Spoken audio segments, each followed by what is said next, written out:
চাষা ছেড়ে থাকবে চাষা।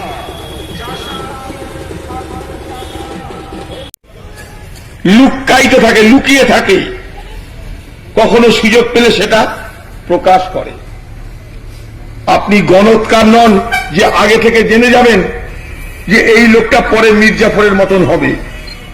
অতএব আপনার দোষ দিয়ে লাভ নাই, আমারও দোষ দিয়ে লাভ নাই। বেঈমানের কাজ বেঈমান করেছে, ইমানের কাজ ইমান করবে। দুনিয়া এইভাবেই চলবে, এইভাবেই চলেছে। বেঈমানরা মনে করে আমরা সব পারলাম। ইতিহাস বলে বেঈমানরা কিছুই পারে না।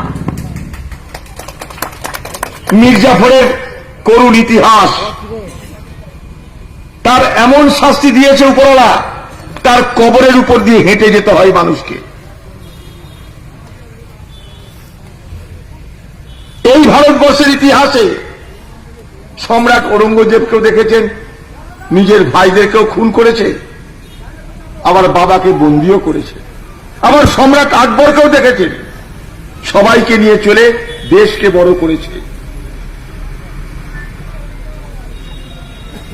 তাই মির্জাফর, ঔরঙ্গজেব, এগুলো কতগুলো চরিত্র, এগুলো কতগুলো প্রতীক, যেগুলো ইতিহাসকে বরাবর কলঙ্কিত করে। ভারতবর্ষের মানুষ, আপনারা কি দেখছেন? মামাটি মানুষের নেত্রী মমতা ব্যানার্জি, সে নাকি বিজেপির বিরুদ্ধে লড়বে, তাই তার বড় বড় পালোয়ান দরকার বিজেপিকে ঠেকাতে। তার মধ্যে একটা পালোয়ান আপনারা দেখছেন আপনাদের এখানে, তাকে আবার সাহায্য করার জন্য মেদিনীপুর থেকে এক পালোয়ান নিয়ে এসছে। পালোয়ানে পালোয়ানে ভর্তি। সেই মেদিনীপুরের পালোয়ান, সে পাবলিক আমার কাছে দিল্লিতে 4 বার গেছিল। কেন? কংগ্রেস দলে যোগদান করব বলে। শেষে 2013 সালের 17ই মে আমি তাকে রাহুল গান্ধীর কাছে নিয়ে গেছিলাম। রাহুল গান্ধী তাকে জিজ্ঞেস করছে, ভাই আপনি মেদিনীপুরের এত বড় নাম আপনার, আপনি নন্দীগ্রামের মতন এলাকায় লড়াই করেছেন, তো আপনি মমতা ব্যানার্জিকে ছাড়ছেন কেন? তো সে আমার সামনে বসে বলছে যে মমতা ব্যানার্জি স্বৈরাচারী, তাই তার কাছ থেকে আমি দূরে থাকতে চাই। রাহুল গান্ধী তাকে বললেন, মেদিনীপুরের পালোয়ানকে, যে তাহলে অধীরজির সঙ্গে সম্পর্ক রেখে চলুন।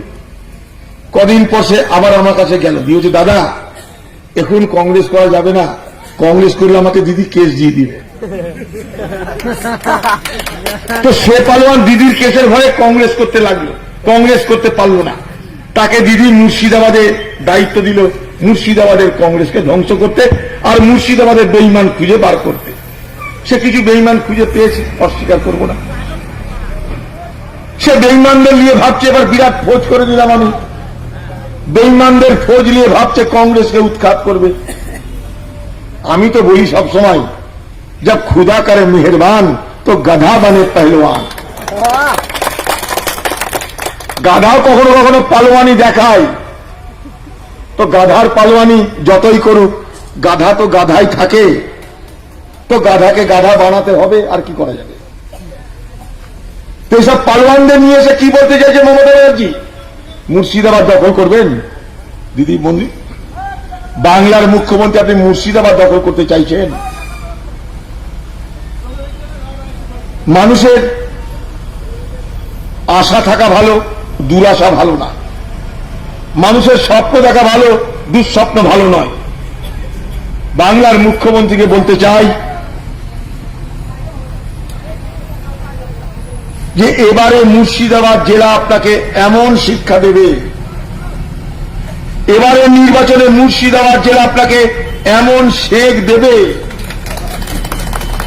এ খত আপনার আর শুকাবে না। আমি ভবিষ্যৎবাণী করে গেলাম আজ এই পুরন্দরপুরের সভায়।